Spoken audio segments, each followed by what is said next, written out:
अस्सलाम वालेकुम dear students. आप देख रहे हैं सैयद अली एकेडमी और आज की इस वीडियो के अंदर हम 9th क्लास बायोलॉजी के पहले लेक्चर को शुरू करने वाले हैं।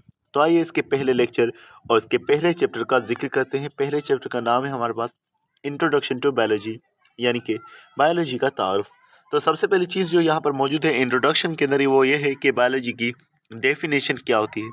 तो सबसे पहले अगर हम पढ़ें, biology is the branch of natural sciences. Biology natural science की ब्रांच है। नेचुरल साइंस के अंदर केमिस्ट्री और फिजिक्स भी आ जाती है, लेकिन बायोलॉजी का ताल्लुक किस चीज़ के साथ है? Which deals with the study of living beings, जिसका ताल्लुक लिविंग बींग्स की स्टडी के साथ है। यानी कि बायोलॉजी के अंदर हम जानदारों की स्टडी करते हैं। It provides the knowledge about living organisms, ये जानदारों के बारे में नॉलेज देती है। विच differ from each other in shape, size, composition etcetera, उन जानदारों के बारे में जो एक दूसरे से शेप यानी कि शक्ल, साइज और बनावट के अंदर एक दूसरे से मुख्तलिफ हैं। The word biology comes from Greek language, जो बायोलॉजी लफ्ज है वो असल में यूनानी जबान से लिया हुआ लफ्ज है, और वो जिस लफ्ज से लिया गया है वो है बायोस, जिसका मतलब होता है लिविंग या लाइफ। और लोगस का मतलब देखते हैं, लोगस मीनिंग थॉट और रीजनिंग। तो ये मतलब होते हैं बायोस और लोगस के। बायोस का मतलब होगा लिविंग लाइफ और लोगस का मतलब होगा स्टडी। तो इसलिए हम बायोलॉजी को स्टडी ऑफ लाइफ कह रहे होते हैं। तो यहाँ नीचे लिखा भी हुआ है, दस biology meaning study of life, और बायोलॉजी से मुराद जो है वो स्टडी ऑफ लाइफ ली जाएगी। तो अब हम लोग ये जिक्र करने वाले हैं कि लाइफ किसको कहते हैं। तो यहाँ पर लिखा हुआ है कि लाइफ को हम प्रॉपर्ली डिफाइन नहीं कर सकते हैं, लाइफ के नॉट बी डिफाइंड प्रॉपर्ली। लेकिन फिर हम लाइफ के बारे में बताएंगे कैसे। लाइफ को बताने का तरीका ये होगा कि जानदारों में होने वाले फंक्शंस को हम देखेंगे कि अगर जानदार में ये फंक्शन हो रहे तो हम उसको लिविंग कहेंगे। तो यहाँ पर वही बात लिखी हुई है, the basis of life processes it can be identified through following functions of living organisms. तो फंक्शंस कौन से हैं? सबसे पहला प्रोसेस जो है वो लिखा हुआ है डाइजेशन।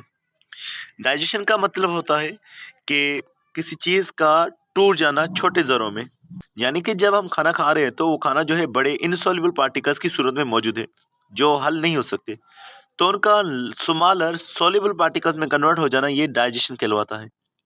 फिर नीचे लिखा हुआ है मूवमेंट। मूवमेंट का मतलब होता है जगह का चेंज करना भी हो सकता है, या एक जगह पे खड़े होकर भी हरकत करना, ये भी मूवमेंट में आ जाता है। उसके अलावा एक्सक्रीशन, जब भी हमारे पास डाइजेशन होगी या जब भी हमारे पास चीज़ें बनेंगी, टूटेंगी, तो उस दौरान कई सारी नाकारा बेकार सी चीज़ें बन सकती हैं। उनका रिमूव होना, अनवांटेड चीज़ों का निकल जाना, ये एक्सक्रीशन कहलवाता है। फिर हमारे पास कुछ और प्रोसेसेस लिखे हुए हैं, जैसे कि रेस्पायरेशन। रेस्पायरेशन का मतलब होता है कि फूड को ऑक्सीजन मिलेगी और फूड जो है वो फिर टूट जाएगा, और टूटने से एनर्जी प्रोवाइड होगी। फिर उसके बाद है ग्रोथ। ग्रोथ से मुराद होती है कि जानदार का बड़ा होना। और उसके अलावा लिखा हुआ इरिटेबिलिटी। इरिटेबिलिटी का मतलब है कि जानदार का रेस्पॉन्स करना, जानदार का इन्वायरमेंट को रेस्पॉन्स करना, या जानदार को किसी भी की आवाज़ को भी रेस्पॉन्स करना, ये भी इरिटेबिलिटी आ जाएगा। इरिटेबिलिटी असल में जो है वो इरिटेशन से लिया गया है। इरिटेशन जब होगी तो इरिटेबिलिटी काज होगी। उसके अलावा कुछ और प्रोसेसेस हैं, जैसे मेटाबॉलिज्म, यानी कि जानदार के अंदर चीज़ें टूटती हैं और बनती भी हैं। जब चीज़ें टूटेंगी उसे कैटाबॉलिज्म कहा जाएगा, और जब चीज़ें बनेगी उसे मेटाबॉलिज्म की एक और किस्म एनाबॉलिज्म कहा जाएगा। उसके अलावा डेवलपमेंट, पहले आप ग्रोथ को पढ़े थे, अब डेवलपमेंट। डेवलपमेंट का मतलब होता है कि जानदार का बनना, जानदार के अंदर चीज़ों का बनना, ये डेवलपमेंट कहलवाएगी। और लास्ट में है रिप्रोडक्शन। रिप्रोडक्शन का मतलब होता है कि जानदार अपनी कॉपीज बनाए। मिसाल के तौर पर अगर हमारा हाथ टूट जाता है तो हाथ की जो खाल है, स्किन जो है वो दोबारा से रिपेयर हो जाती है, तो दोबारा से किसी चीज़ का ग्रो करना, ये रिप्रोडक्शन हमारे पास कहलवाता है।